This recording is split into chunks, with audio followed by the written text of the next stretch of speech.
Hello everyone, my name is CWilson and I'd like to welcome you to my PowerPoint presentation for Assignment 2, where I took a quick local field trip within Kitimat Village, BC. Here's a quick outline of my PowerPoint presentation. I'll introduce Assignment 2 and its purposes. I'll then show the location map of where I went, and then I will present the photos from my field trip. I will then move into looking at the local impacts, and then into global processes of these local impacts, and then I'll close out the presentation.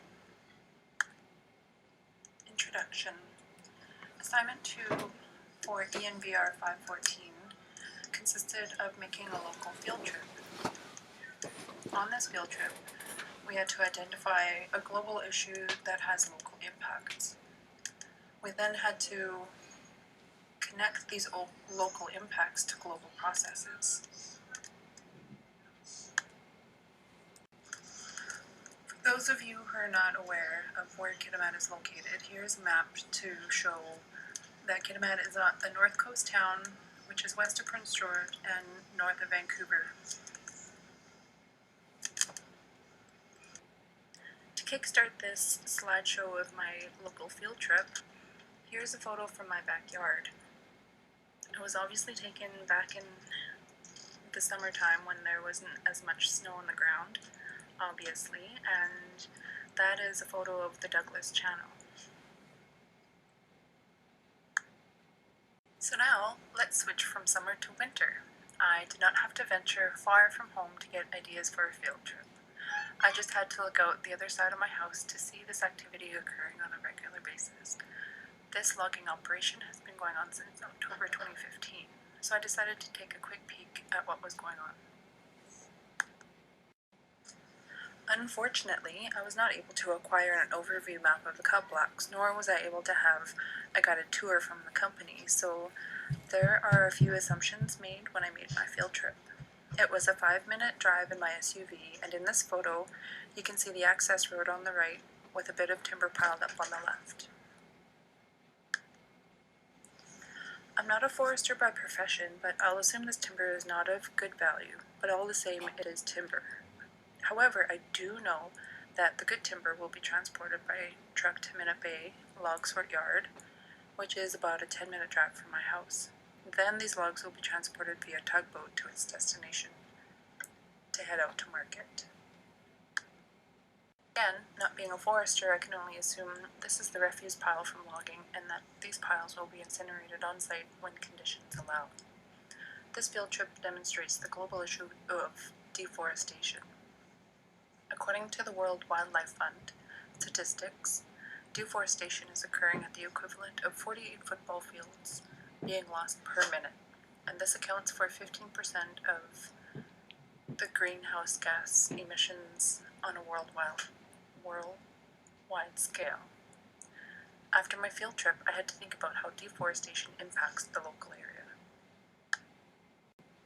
The first local impact that came to mind was landslides. This photo is from 2007 when a significant landslide closed a major transportation route for several days just east of Terrace, British Columbia.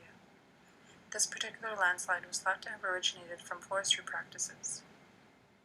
The cub blocks were assumed to have been located such that the area surrounding it became unstable, combined with a significant rain event, causing this amount of debris to come down the mountainside. The next impact I thought about was wildlife displacement. This photo is a screenshot of a YouTube video showing a bear entering the local Subway restaurant. Deforestation results in a loss of habitat for wildlife, which leads to irregular movement into urbanized areas, therefore an increase in human and wildlife contact, which this is an extreme case. Although I don't have specific incidents of this issue in this area, it is the general consensus that deforestation is a threat to biodiversity. According to the Nature Trust of British Columbia, deforestation results in habitat fragmentation, leaving detached pieces of land that is not suitable for some species to continue to inhabit. Landslides that occur due to deforestation can have a significant impact to the surrounding landscape. These changes would include loss of vegetation cover, which would have an impact on the global carbon cycle in that there is less vegetation to absorb CO2, which is depicted in the graph on the left, an increase in CO2 on the global scale. The loss of wildlife habitat, also known as habitat fragmentation, can lead to a loss in biodiversity, therefore impacting the global scale changes in Earth systems, which is shown in the graph on the right, an increase in species extinction over time. One specific example of how deforestation can impact various aspects of global processes, let's take a look at this figure taken from the Stefan et al. Paper.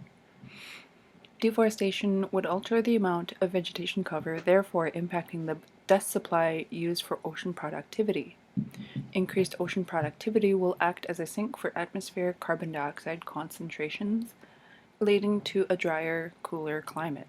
This is a perfect example to demonstrate how different Earth systems are linked to one another. In closing, I would like to thank you for taking the time to watch my presentation. For pure entertainment value, here's the link to the YouTube video of the bear checking out our local Subway restaurant. If you have any questions, feel free to post them in the forum and I'll answer them in a timely manner. Thank you.